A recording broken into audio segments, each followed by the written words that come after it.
இன்னைக்கு நம்ம வீடியோல பார்க்க போறது ஒரு முக்கியமான நகரத்தை பத்தி. அந்த நகரம் பல பேர்களால் தேடப்பட்டுச்சு. ஏன் ஹிட்லர் கூட அதுக்கு ஒரு குழு அமைச்சு தேடினாரு. அப்புறம் சோவியத் யூனியன் அந்த நேரத்துல 2ஆம் உலகப் போர் டைம்ல அவங்களும் அந்த நகரத்தை தேடினாங்க.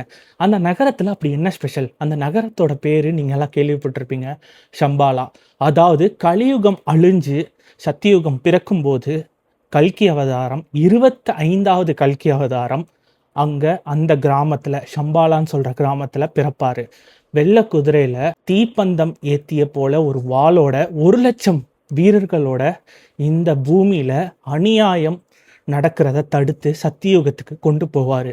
இப்படிதான் நம்பிக்கை ஆரம்பிச்சது. ஏன் ஹிட்லருக்கும் சோவியத் யூனியனுக்கும் இந்த ஷம்பாலா நகரத்தை பத்தி இவ்வளோ ஆர்வம் வந்துச்சு? இன்னைக்கு வீடியோல இதை பத்தி முழுசா பார்க்க போறோம். வீடியோவை சப்ஸ்கிரைப் பண்ணாமல் பார்த்துட்ருக்கீங்க நிறைய பேர். சப்ஸ்கிரைப் பண்ணிட்டு பாருங்கள். நீங்கள் பண்ணுற ஒவ்வொரு சப்ஸ்கிரைப், ஒவ்வொரு லைக், ஒவ்வொரு கமெண்ட்டும் இன்னொரு 10 பேருக்கு இந்த வீடியோ கொண்டு போய் சேர்க்கும். வீடியோக்கு போகலாம். ஷம்பாலா அப்படின்னா அந்த நகரம் எப்படி இருக்கும் அப்படிங்கிறது எப்படி இந்த ஹிட்லருக்கும் இல்லை சோவியத் யூனியனுக்கும் தெரிய வந்துச்சு. அவங்க, அதாவது ஹிட்லர் 2ஆம் உலகப்போர் டைமில் உலகத்தையே ஆளணும்னு அவர் ஆசைப்பட்டார். உலகத்தை ஆளணும்னா முதல்ல அந்தந்த நாடுகளில் இருக்கிற பலங்களை கைப்பற்றணும் அப்படிங்கிறது அவருக்கு தெரிஞ்சிருந்தது. ஷம்பாலா பற்றி அவருக்கு எப்படி தெரிய வந்துச்சுன்னா, ஹிட்லருக்கு ஒரு பழக்கம் இருக்குது. இந்த மித்திக்கல் ஸ்டோரி, ஹிஸ்ட்ரி, இந்த மாதிரி இருக்கிற கதைகளை அவர் படிக்க ரொம்ப ஆர்வமாக முற்பட்டார். அப்போது அவர் ஒரு குழு அமைச்சு இந்த மாதிரி எந்தெந்த இடத்துல மித்திக்கலான ஸ்டோரிஸ் இருக்குது, இவ்வளோ டீட்டெயிலாக நம்மளோட புராணங்களில் இருக்குது அப்படிங்கிறத அவர் தேட ஆரம்பிக்க சொல்கிறாரு. விஷ்ணு புராணங்கள்லேருந்து அவர் ஆரம்பிக்கிறாரு, டிரான்ஸ்லேட் பண்ண சொல்கிறாரு. அவர் அங்கே ஆரம்பித்து புத்த மதத்துக்கும் வராங்க. இவங்க நம்மளோட ஹிந்து மித்தாலஜியில் இருக்கிற எல்லா புத்தகங்களையும் டிரான்ஸ்லேட் பண்ணுறாங்க. அதில் அவங்க தெரிஞ்சுக்கிட்ட பேர் ஷம்பாலா. அதே மாதிரி புத்த மதங்களில் இருக்கிற புத்தகங்களையும் அவர் டிரான்ஸ்லேட் பண்ணுறாரு. இப்போது இந்த குழுவோட கடைசியாக அவங்க கண்டுபிடிச்சது என்னென்னா, இந்த 2 மதத்துலேயும் ஒன்று சொல்கிறாங்க, ஒரு கிராமம் இருக்குது. அந்த கிராமத்தில் பசினா என்னன்னு தெரியாது, செல்வம் வளைஞ்சிருக்கும், அங்கே கெட்டது ஒன்றுமே இருக்காது. அவங்க தங்கத்தால் அவங்க வீடுகளை கட்டுவாங்க. அது மட்டும் இல்லாமல் குறைஞ்சபட்சம் அவங்களோட வயசு 100, அதிகபட்சமாக அவங்களுக்கு 1000. பசினா என்னன்னே தெரியாது. அந்த அளவுக்கு வளங்கள் அந்த கிராமத்தில் இருக்குது. ஆனால் அது எங்கே இருக்குது அப்படிங்கிறது எந்த குறிப்பிலையும் இல்லை. ஆனால் இந்த 2 மதத்துலேயும் இந்த ஒரு விஷயத்தை மட்டும் கனெக்ட் பண்ணுற மாதிரி விஷயங்கள் அவருக்கு தென்படுது. இப்போது 1930 நாசி ஜெர்மனியில் ஹென்ரிக் ஹிம்லர் அப்படிங்கிற ஒருத்தரோட தலைமையில் அன்ஹெர்ப் அப்படிங்கிற ஒரு அமைப்பை ஹிட்லர் உருவாக்குறாரு. ஹிட்லர் கொடுத்த ஒரே ஒரு உத்தரவு, இந்த ஷம்பாலாவை கண்டுபிடிக்கணும். அதில் அது எங்கே இருக்குது, அதோட நுழைவாயில் எங்கே அப்படிங்கிறத அவர் தேடி கண்டுபிடிக்கணும். இப்படி அந்த குழு நிறைய தேடுறாங்க, நிறைய படிக்கிறாங்க. அப்போது அவங்க இமயமலை தொடர்ச்சியில் இந்த ஷம்பாலா இருக்குங்கிறத நம்புகிறோம் அப்படின்னு அவங்க சொல்கிறாங்க. திபெத் மூலிமா போனால் இந்த ரகசிய நுழைவாயில கண்டுபிடிக்கலாம் அப்படிங்கிறது இந்த ஹென்ரிக் ஹிம்லர், அதாவது ஹிட்லரோட ரைட் ஹேண்டுன்னே சொல்லலாம், அவர் சொல்கிறாரு. இந்த நேரத்தில் தான் திபெத்தில் அவங்க புத்தாண்டை செலிப்ரேட் பண்ணுறதுக்கு ஹிட்லருக்கு இன்வைட் கொடுக்குறாங்க. இப்போது அவங்களுக்கு ரொம்ப சுலபமாக போச்சு. ஹிட்லரும் அவங்களோட ஹென்ரி ஹிம்லெக் அவங்களோட குழுவும் ஆராய்ச்சியாளர்களும் அந்த இன்விடேஷனை ஏற்றுட்டு டிபெத்துக்கு போகிறாங்க. டிபெத்துக்கு போய் நிறைய ஆராய்ச்சி பண்ணுறாங்க. கடைசி வரைக்கும் அவங்க அந்த ஷம்பாலாவை கண்டுபிடிச்சாங்களா இல்லையாங்கிற குறிப்பு எதுலேயுமே இல்லை. அவங்க மட்டும் இல்லை, இவங்க தேடுறாங்கங்கிறத கண்டுபிடிச்சி, இவங்க தேடுறாங்கிறத தெரிஞ்சுக்கிட்டு சோவியத் யூனியன், இவங்க 2 பேரும் தான் இப்போ ரொம்ப பவர்ஃபுல்லான நேஷன். அவங்களும் திபெத்துக்கு மற்ற இடங்களில் எங்கெல்லாம் இந்த ஷம்பாலாவோட நுழைவாயில் இருக்க முடியும் அப்படிங்கிறத தேடி ஒரு பயணம் முற்படுறாங்க. இந்த ஷம்பாலா நம்ம நினைக்கிற மாதிரி ஒரு சாதாரண ஊருக்கு கூகுள் மேப்ஸில் போட்டால் தெரியும் அப்படிங்கிற மாதிரி ஊர் கிடையாதுங்கிறது அவங்களோட குறிப்பில் சொல்கிறாங்க. என்னன்னா, இந்த ஷம்பாலாவோட நுழைவாயிலே மனிதர்களுக்கு தெரியாது, அதாவது கடவுள்கள் வாழும் இடம் அப்படின்னு சொல்கிறாங்க. அங்கே இருக்கிற மனிதர்கள் எல்லாம் இறை நிலை பெற்றவர்கள். உண்மையிலே நம்ம மனுஷனே நம்ம தான் கடவுள் அப்படிங்கிறத அவங்க புரிஞ்சுக்கிறாங்க. நம்மளோட ஒரு நெகட்டிவ் கர்மா இருந்தால் கூட அந்த நுழைவாயில் நம்ம கண்ணுக்கு தெரியாது, அது வேறு டைமென்ஷனில் இருக்குது. இப்போ நம்ம 3 டைமென்ஷனில் இருக்கோம்.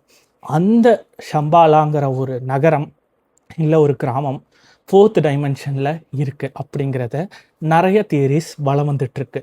இந்த ஷம்பாலாவில் 25வது கல்கி அவதாரம் பிறக்கும்.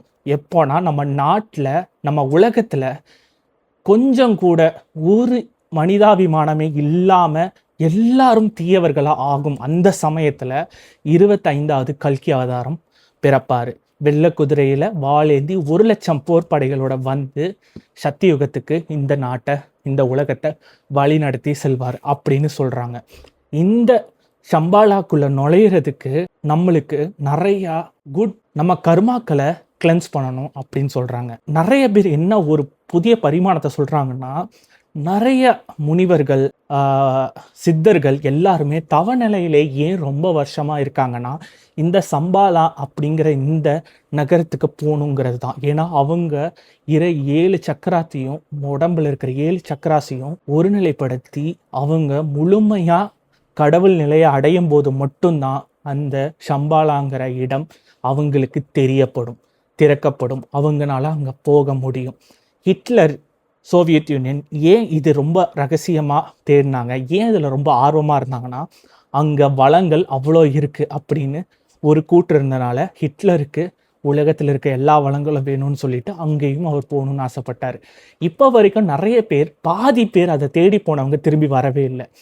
வந்தவங்களும் பாதியில் கைவிட்டுட்டு வந்தவங்க தான். யாருமே இப்போ வரைக்கும் அது முழுமையாக எங்கே இருக்குங்கிறத கண்டுபிடிக்க முடியாமல் தான் தவிர்த்தாங்க. இந்த சம்பாலா நம்ம விஷ்ணு புராணத்தில் நிறைய இந்த மாதிரி ஒரு சிட்டி இருக்குது அப்படிங்கிறத குறிப்பு நிறையா இருக்குது. நம்ம சம்பாலாக்கு போகணுன்னு நினச்சா அது கண்டிப்பாக முடியாது. ஏன்னா அங்கே காவலாளர்கள் அந்த வாயில காத்துக்கிட்டு இருக்காங்க அப்படின்னு சொல்கிறாங்க. அந்த காவலாளர்களுக்கும் நம்ம கண்ணுக்கு தெரிய மாட்டாங்க. யாரெல்லாம் அதுக்கு போக தகுதி இருக்கோ அவங்களால மட்டும்தான் அந்த நகரத்தை அடைய முடியும் அப்படின்னு சொல்கிறாங்க. ஏன் மகா அவதார் பாபாஜி கூட இப்போது அங்கே சம்பாலாவில் தான் இருக்காரு அப்படிங்கிற ஒரு கூற்று இன்னும் நிலவிக்கிட்டு தான் இருக்குது. சம்பாலாவில் இருக்கிற எல்லாருமே இறை அருள் பெற்றவங்க. அவங்கள அழிக்கவோ பார்க்கவோ நம்மளால் சாதாரண மனிதர்களால் முடியாது இப்படிங்கிறது தான் எல்லா மதத்தோட கூற்று. இது ஒரு மதத்தில் இல்லை. இப்போ நம்ம இதில் கல்கி அவதாரம் சொல்கிறாங்க. புத்திசம்லேயும் நம்ம உலகம் தீமை அடியும் போது நன்மை பிறக்க ஒரு அவதாரம் வரும்னு சொல்லுது. ஜீசஸில் செகண்ட் கம்மிங் வரும்னு சொல்கிறாங்க. ஜீசஸ் திரும்பி வருவார் அப்படின்னு சொல்கிறாங்க. மொத்தத்தில் எல்லா மதத்துலேயும் யாரோ ஒருவர் திருப்பி வருவார். வந்து இந்த பூமியில் கெட்டதை அழித்து நல்லதான சத்தியுகத்துக்கு கொண்டு போவாங்கங்கிறது தான் வேறு மதத்துலேயும். ஆனால் ஒரே விஷயத்தை தான் ஒருத்தர் வந்து நம்மளை காப்பாற்றுவாருங்கிறத சொல்கிறாங்க. இப்போது உங்களுக்கு புரியுதா? நம்ம எல்லாரும் ஒன்றா தான் இருந்திருக்கோம். மதம், இனம் எல்லாத்தையும் தாண்டி எல்லாமே ஒரே விஷயத்த சொல்லுதுன்னா எல்லாருக்கும் ஒரே பாடம் புகட்டப்பட்டிருக்கு. ஆனால் நம்ம தான் மதத்தில் பிரிஞ்சு இருக்கோம். ஸோ இந்த சம்பாலா சிட்டி எப்போ வரும்? இந்த கலியுகம் முடியும் போது. இதை பற்றி உங்களுக்கு இன்னும் எக்ஸ்ட்ரா டீட்டெயிலாக உங்களுக்கு இன்ஃபர்மேஷன் வேணும்னா கீழே சம்பாலான்னு கமெண்ட் பண்ணுங்கள். நான் இதை பற்றி இன்னும் டீட்டெயிலான வீடியோஸு உங்களுக்கு எக்ஸ்பிளைன் பண்ணுறேன். அடுத்த ஒரு வீடியோவில் பார்க்குற வரைக்கும் நன்றி, வணக்கம்.